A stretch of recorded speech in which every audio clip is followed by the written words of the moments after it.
Welcome back to Marketplace Mastery. I'm Mike Shellback. Today our module is going to concern uploading documents and how to file appeals to the marketplace. Very easy, but it's something that we're going to have to learn. A few things that are going to be needed to be added to the documents that you're uploading just to make sure that your client gets credit and you don't end up looking at insufficient documentation. So the first thing that we're going to do is we're going to go over to, of course, our Health Sherpa account, and we're going to log in. That's the first thing that you're going to do, right? Once you log in, you're going to go to your dashboard.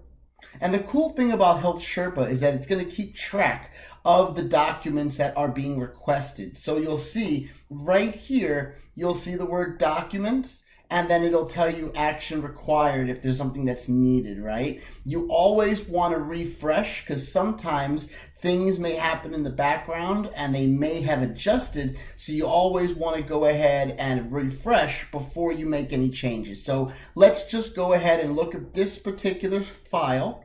It says that there's still needed action. So let's take a look at what needs to be sent in. Okay, so it's asking for a verification of income, citizenship, and social security number. Now, if you remember, we've discussed this, but if this particular person, and I'm fairly certain he is a citizen of the United States, pretty sure he was born here, which typically means if they're asking for all of this information, then something is incorrect on the application. It's either his date of birth, the spelling of his name, or possibly his social. One of the numbers, possibly more, are incorrect. Therefore, they're not able to verify who he is, and now they're asking for extra documentation to be sent in. So let's just pretend for a second that this person was not a citizen, or this is legit and we have to submit documentation for all of this. So what we're going to do is very easy. You're going to first click on this button next to it that says verify, and then it's going to bring you to the income verification follow-up screen. It's going to give you some options. So you can turn in a 1040 tax return, a W-2 or a 1099, pay stubs, self-employment documentation such as a profit and loss statement, social security statements, unemployment benefit letter, or the old-fashioned other. Now, when it comes down to income documentation, if the person has a job, I normally ask them to send me a few pay stubs because it's normally easy, they normally get them, and you can normally have them send you a couple pay stubs, and that's it. You would upload the pay stubs right here. Click on here, you would find the file that has the pay stub, and then you would just upload it. Keep in mind, everything that you upload always has to have 5 bits of information so that the marketplace can verify the member, okay? It has to have their name, their date of birth, their social, their city, state, and zip, and their application ID number. So if you're unfamiliar, obviously you should have the date of birth and the social and whatnot, but let's just say for some reason you didn't have it handy. Well, keep in mind, the date of birth is right here. It's right there inside the client portion of the Sherpa file. Same thing with city, state, and zip. That is right here. And on the bottom, FFMID is the application ID. So most of the information is here. The only thing that's not is going to be the social. As you see, the social is blurted out a little bit. So you're going to have to verify this information is correct. Make sure it gets added to every document that you upload. Surprising enough, if you upload a document and it doesn't have this information, I have seen them decline it or tell you that it's insufficient and make you upload it again. If that happens, upload the same exact document. Just make sure the right information is on it this time. Okay, that's going to handle your income. Keep in mind, if you're self-employed, I have an attached letter that is going to be able to be sent out to someone self-employed. They sign it, send it back, and I upload the letter. I upload it under the other if you see here, it says other. Hold on one second. This is where I would send it through the other, and then I would select it and upload it, and that's it. Very simple. It's exactly what I do with mine every single year. Now, let's go down to citizenship so we can discuss this in detail. Again, if the person is not a citizen, or let's back up, they were not born here, but they have like a visa status, you would have to go back into the application and click that they're not a citizen, and then it would give you other options in order to get you covered. So with this, they're talking about, because this particular person is a U.S. citizen, these are the options: passport, certificate of naturalization, certificate of citizenship, state-issued enhanced driver's license, documents from a federally recognized Indian tribe, or other. In most cases, what I'm getting from these particular people would be their U.S. passport. That's typically what I've been getting from people that are citizens. Now let's go back and talk about the last one.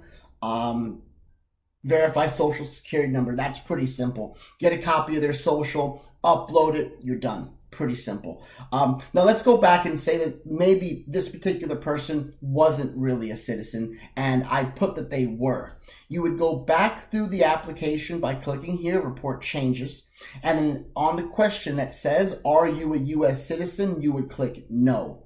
And then the next question, you would have to just go ahead and go through it. And at the end, when you come back here, it would then give you the option for the green card or the different types of certification or citizenship affidavits that you can submit if you're not a citizen. Makes life pretty easy. Okay, so that's pretty much it when it comes down to the documents, guys. If, let's say, they ask for something that's something that they don't have, like for instance, I had someone who was asked to verify incarceration paperwork, and they haven't been in jail in 10, 12 years or something like that. So I had him write a letter, and that was pretty much it. It's very simple. They don't ask for you to do too much, but at the same time, you want to make sure that you definitely submit something. That's pretty much that. So next, let's say, for instance, you have a client who was asked for income documentation and did not send it in, and they lose their subsidy.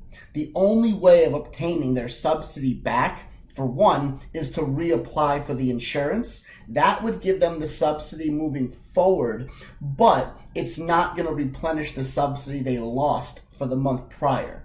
The way that you would have to go about getting the subsidy back that they missed is by submitting an actual appeals form. The appeals form looks like this. You can get it by searching on Google, Marketplace Appeals Form, just so you can see it. Marketplace Appeals Form PDF, it's right here, right? With this particular file, you can download it. It's able to be going through like an Adobe process where you can make it fill and sign, and then you'll see these are the states that it will work with, because again, this is a federal marketplace. This is going to tell you the time frame in order to submit it, how to submit it. You'll notice that there is an address here, but don't use it. Always fax to this number right here. Always a lot faster. And then it explains what will happen next. Give you an understanding of what to expect. So when you're filing an exemption or an appeals form, you just want to be very detailed on why you are appealing. So it's all right here. Name, mailing address, date of birth, all the good stuff you need. Then if other members of your household are appealing, write their names and dates of birth below. That would be, let's say, if there's multiple people in the household that they're requiring income verification for, you would put all of their information, all of their names in, right? And then here, the electric reminders. If you want to have any type of electronic reminders, you can put your text information in here or your email in here. And then why you're appealing. Obviously, this is important. And then again, it's going to ask you for the application ID number. Again, that is going to be down here, FFMID. That's what you would put into here. and then as well as the date of the notice that you're appealing. Everyone, so you understand, when they have an issue that needs to be appealed, it's going to be available in their eligibility reports. And you can always come down here, again, scroll to the bottom where it says Marketplace Notices, and then you can click on the notices, and the date, just to give you an understanding so you can see it, the date is going to be right here in the corner, and then that would be the date that you would use. Okay, so again, you would put April 8th right here, you would put the application ID number here, and then you would click the reason why you are appealing, right? And then the next page is going to ask you to explain why, more in detail, why you're appealing, what happened. It can be something like, I forgot to make the payment. Things happen. We're in the middle of a pandemic and I forgot. I thought it was on auto pay, whatever the case was. Maybe it wasn't auto pay. Unfortunately, this happens. People go on auto pay with the insurance company and it doesn't get drafted for some reason. It happens. So make sure they're aware of it. The next one's going to ask about expediting. If you need this to be expedited, I always click this and I always say, out of fear of my insurance being terminated, I need my appeal expedited. That's simple. And then on the bottom, you're going to sign, and that's it. You're going to sign. If there's more than one person, they're all going to sign. And then again, the number that you fax it to is right here on the first page. Very easy. Okay, guys, if you have any questions about this, let me know. But this is a pretty easy, very straightforward process. So you really shouldn't have any issues. It does take a few weeks once this gets submitted in order for the marketplace to go through it and make a final judgment. And once they do, there will be another letter that will be in the eligibility, rather in here in the marketplace notices, that will tell you whether or not they won their appeal. In a lot of cases, as long as you are actually submitting it in the right time frame, you typically are going to win the appeal. If you wait too long, yes, you're going to have a problem. That's really what it comes down to. So always try to stay on top of these issues, and if there is a problem, go ahead and appeal it immediately so that you guys can take advantage of the appeals process and get yourself your winning appeal. Pretty simple. Okay, guys, that's the end of this module. On to the next one. Peace and love. Have a good one.